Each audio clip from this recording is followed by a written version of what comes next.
Art of working के आज के पाठ में हम श्रम गीता का पठन करेंगे।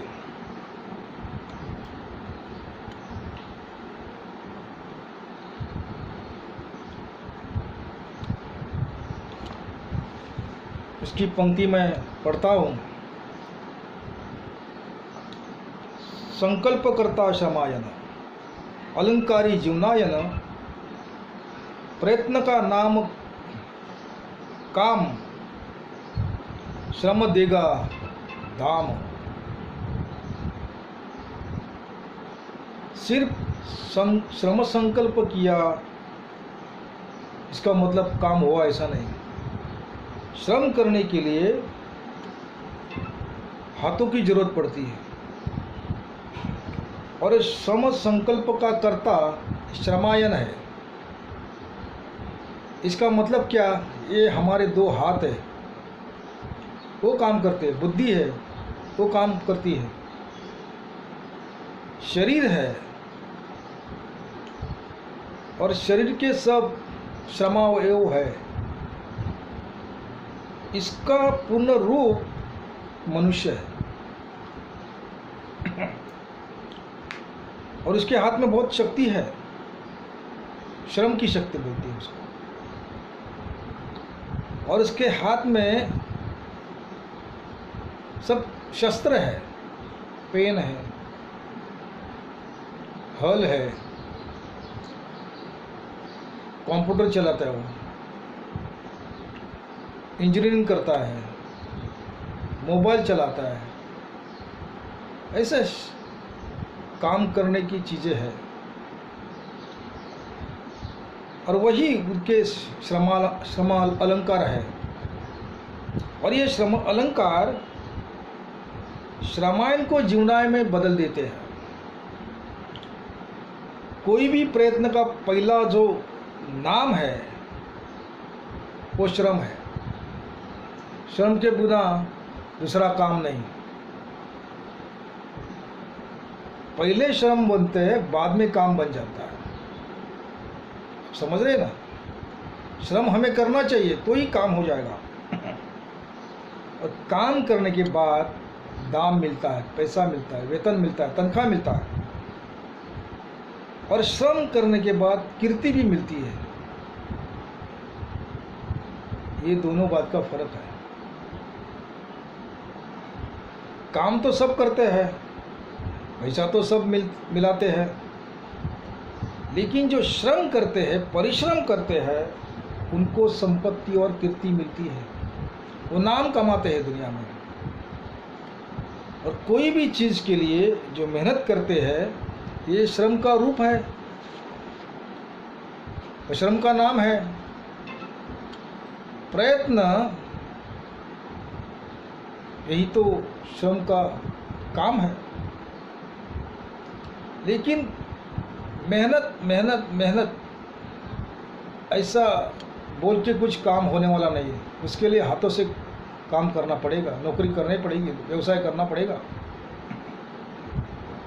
हाथ की कृति अगर हो जाती है तो काम बन जाता है आसानी से और उससे ही हाथ को काम मिलता है।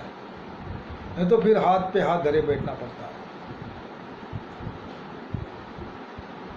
हाथ को अगर कुछ काम धंधा नहीं है तो मनुष्य बेकार हो जाएगा। नौकरी नहीं है, व्यवसाय नहीं है, रोजगार नहीं है तो वो लोग फिर से गुनाह करते हैं। गुनाह करते हैं, उनको तो गुनाह की सज़ा मिलती है। लेकिन जो काम करते हैं उनको जीवन दान में मिलता है।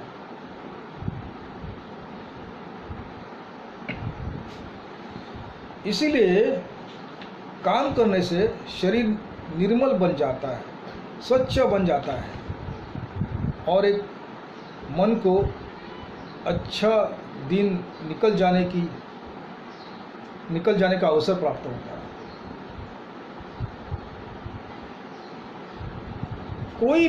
कोई भी खाली हाथ बैठना नहीं चाहिए और ये फायदेमंद भी नहीं है। समझो आपको कोई काम नहीं है, कुछ भी काम नहीं है सिर्फ आपको वक्त है, वक्त है, वक्त है, तो एक काम करो, गांव के लिए श्रमदान करो, समाज के लिए श्रमदान करो, और वो पुण्य का काम है कि पुण्य अगर आप जमा कर लेते हैं जीवन में तो अच्छा बात है। जीवन उससे सुंदर बन जाता है, जीवन का सौंदर्य खुल जाता है उससे। लेकिन वो काम अगर बड़ा हो या छोटा है उससे कुछ मतलब नहीं।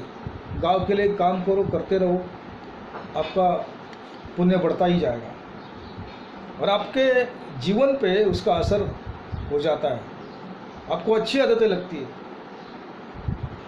और जो जीवन के लिए श्रद्धावान है उनका तो जीवन सुखकर होता है, सुखमय होता है, आनंदित होता है। और जीवन में जो जो आपको श्रमदान कर सकते हैं आप, वो बातें आप करते रहो, क्योंकि श्रमदान ये महादान है। श्रमदान से बहुत छोटी बड़ी कामें हो जाती है।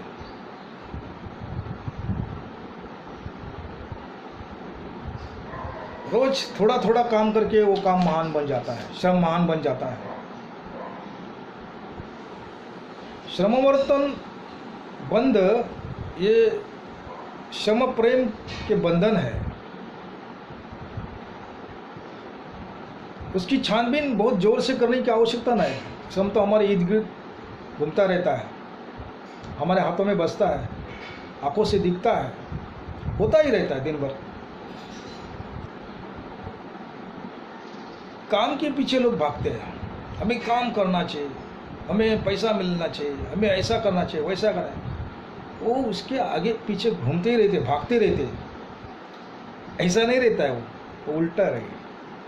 श्रम जो है वो उनको छोड़ता नहीं, वो उनके हाथों में बसा रहता है, उनके शरीर में है, उनके बुद्धि में है।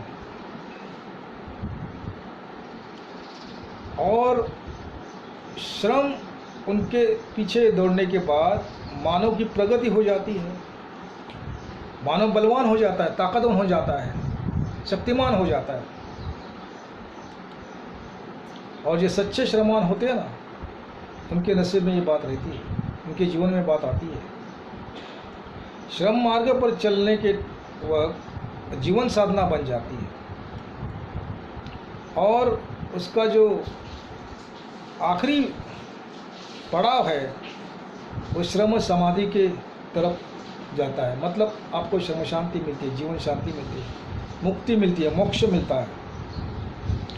और जो आखिरी पड़ाव है वो जीवन सुखी करने की तरफ श्रमिक को खींचता है। श्रम में गुरुत्वाकर्षण शक्ति है, वो सबको खींचता है, अपने ओर आकर्षित करता है। और इसके लिए जो श्रमी है वो श्रेष्ठ हो जाता है। श्रम, श्रमी और श्रमवान, ये 3 स्टेप है।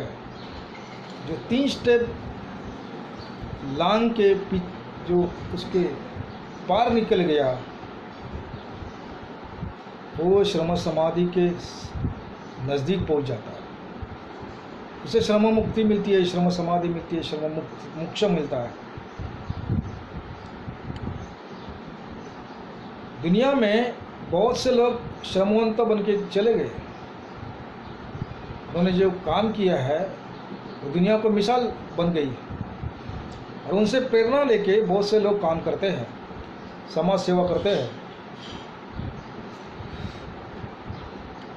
नामवंत ये जो उपाधि है ये श्रम की है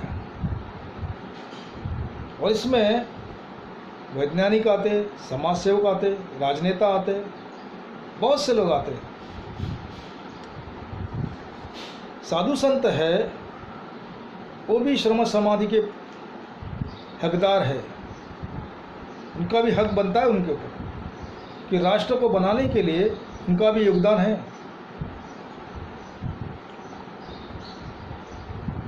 बहुत से तत्वज्ञानी लोग हैं, उनका भी श्रम समाधि पर हक है, उनको भी श्रम मोक्ष चाहिए, श्रम मुक्ति चाहिए उनको, और मिलती भी है। श्रम की जो अनुभूति है वो जन कल्याण के काम के लिए है। ये जो शरीर है ये मेहनत करता है, कष्ट करता है और श्रम का उपहार प्राप्त कर देता है। प्रत्येक शरीर ये मेहनती रहता है, लेकिन उसको अगर आलस की आदत पड़ जाए तो वो आदमी कामचोर बन जाता है।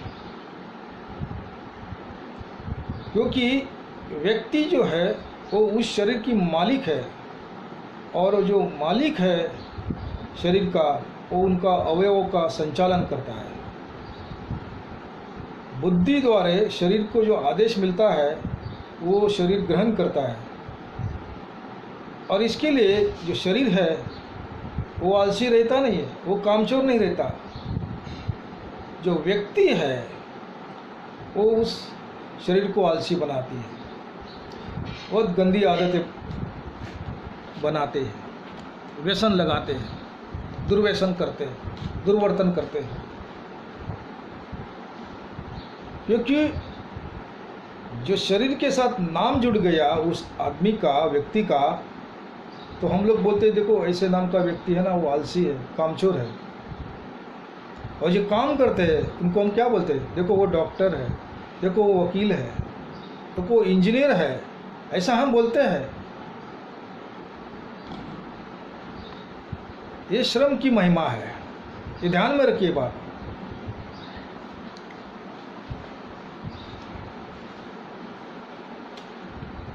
श्रम का बीज है वो हर शरीर में है, हर मन में है, हर बुद्धि में, हर हाथ में है। बस उसको चालना देने की आवश्यकता। अगर चालना मिल गई, उसको चलन वलन हो गया, तो वो जो शरीर है, वो जो व्यक्ति है, वो नामचिन्ह बन जाता है। और ये जो श्रम अंकुर रहते हैं उनको चलन वलन देने की जिम्मेदारी मानव की है, मनुष्य की है। अगर वो जिम्मेदारी वो व्यक्ति बखूबी से निभाता है तो फिर शरीर का जो श्रम बीज है उनको श्रम फल प्राप्त कर देता है, उनका जीवन सुखी बना देता है और समृद्धि देता है, धन देता है, दौलत देता है, शांति देता है।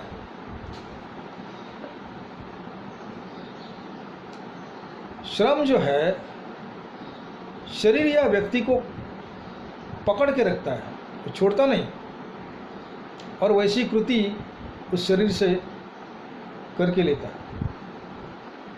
श्रम वचन के साथ अगर आप ईमान रखते हैं तो आपकी गरीबी भी निकल जाएगी, बुरे दिन भी निकल जाएंगे। और जो श्रम साधन है ये मनुष्य के अवती बोती इर्द गिर्द घूमते रहते हैं। एक काम है, अगर वो काम बहुत कठिन दिखता है हमें, श्रम उसे आसान बनाता है, उसको नया नया आइडिया देता है कि कैसा करना चाहिए, क्या करने से क्या काम बन जाएगा। ये बातें हमारी बुद्धि बताती है और वैसे हमारे हाथ काम करने लगते हैं। कौन सा बटन दबाने से कौन सी मशीन चालू हो जाएगी। हम कंप्यूटर के आगे बैठते हैं, कमांड देते हैं और अलग अलग बातें हमारे सामने आती है, चीज़ें आती है, तो हम जो सिलेक्ट करते हैं जो हमें चाहिए, ये जो बुद्धि है वो बुद्धि श्रम चलाती है, ग्रहण कर दी है। ये बात ध्यान में रखिए। और इसकी वजह से बड़ी मशीन चालू हो जाती है। कितनी बड़ी मशीन, एक बटन के दबाव से चालू हो जाती है। और श्रम मनुष्य के ऊपर उपकार करता है, क्योंकि श्रम वचन जो है शरीर को मिलता है, शरीर जीवन को देता है, लेकिन वो पूरा करने की जिम्मेदारी उस व्यक्ति की है, उस मानव की है। मनुष्य स्वभाव जो है अलग अलग है। कोई श्रमी बहुत अच्छा रहता है, मददगार साबित होता है, जो कोई जो काम करने वाले होते, वो अपना ज्ञान दूसरे को नहीं देते, अपना कौशल दूसरे को नहीं बताते, अलग अलग किस्म के हैं। ये तो मनुष्य स्वभाव है। लेकिन श्रम जो है वो एकदम निर्मल रहता है, उसमें प्रेम रहता है, मनुष्य उसका रूप बदल देता है। श्रम को क्या है, किसी के हाथ से लेन देन नहीं है, उसके दिखने से लेन देन नहीं है, बस इसको का सिर्फ काम होने से संबंध है, काम होना चाहिए। श्रम उपदेश की कीर्ति सारे संसार में फैल जाती है, क्योंकि जो वो व्यक्ति है वो काम करने लायक साबित हो जाता है, वो काम करता है, उसका बदन है, उसका शरीर है, तन है, वो कामसू रहता है, वो आलसी नहीं रहता, और उनको नाम मिला के देता है, नामचीन बना देता है।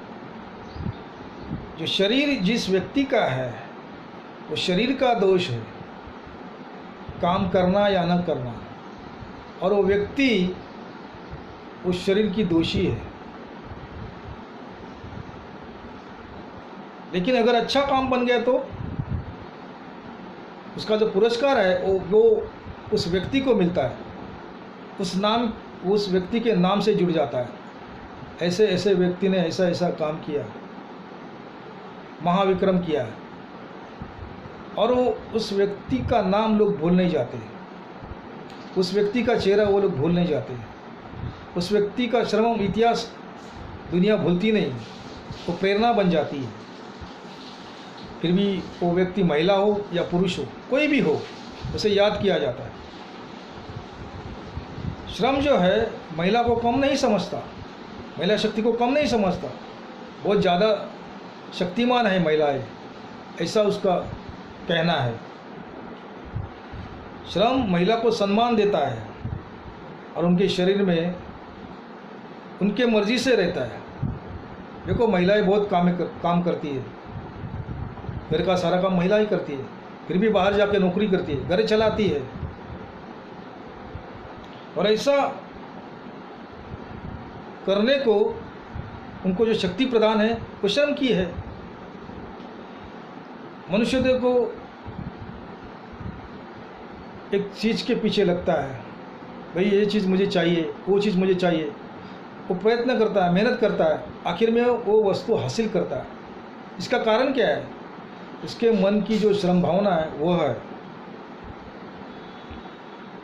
शरीर को कीर्ति और सम्मान मिला तो फिर मनुष्य की श्रम करने की इच्छा और बढ़ जाती है। वो बोलता है अरे ये काम तो बहुत आसान है, मैं कुछ और करूँगा, मैं कुछ बड़ा काम करूँगा, ये उसके मन की भावना बढ़ जाती है। इसका कारण क्या है? उसकी जो शरीर की श्रम भावना है वो उसका कारण है। फिर वो व्यक्ति जो है, मनुष्य जो है, बड़े से बड़ा काम चुटकी में यूं ही कर डालता है। ऐसी उदाहरणें हैं दुनिया में, क्योंकि जो शरीर है ये आदत का गुलाम नहीं रहता, मनुष्य का मन उसको आदत का गुलाम बन देता है। इसलिए जो बुरी आदतें हैं उसको दूर रखना चाहिए, जो अच्छी आदतें हैं उसको हासिल करना चाहिए। कौन से भी श्रम हो वो शरीर को अच्छे बनाते हैं, शरीर तंदुरुस्त बनाते हैं। और श्रम ये दवा है शरीर का, जीवन का, जो बीमारी है उसके दूर भगाता है श्रम। और ये जो आदत अगर शरीर को लग गई ना तो फिर आपका जीवन सुंदर हो जाता है। एक अफलातुन श्रमानुभव जीवन को प्रदान किया जाता है और महासंधि आपको मिलती आती है। यह अनुभव देखो आ जाता है किसी को भी, जिसको नहीं आया उनको प्रयत्न की ज़रूरत है, उनको प्रयत्न की आवश्यकता है। उन्होंने प्रयत्न करना चाहिए, उनको अनुभव आ जाएगा। इसका कारण है तुम्हारा जो शरीर है वो श्रमदूत है, और श्रमदूत जो है वो हमेशा विश्व क्रांति करता है। और ये श्रम शाश्वत रूप है, श्रम मरने वाला नहीं, श्रम खत्म होने वाले नहीं, ये तो बढ़ने वाली चीज़ है, बढ़ती ही रहती है, विस्तारित होती है। इसके लिए श्रम हमेशा बढ़ता ही रहता है। आज का अपना ये आर्ट ऑफ वर्किंग का श्रम पाठ आपको कुछ अच्छी सबक सिखाएगा या और अपना जीवन पटरी पर लाने की कोशिश करेगा, यह मैं निसंदेह बताता हूँ। और आशा करता हूँ कि आप वैसा ही करेंगे, श्रम की आराधना करेंगे, श्रम की पूजा करेंगे और श्रम पाठ करेंगे।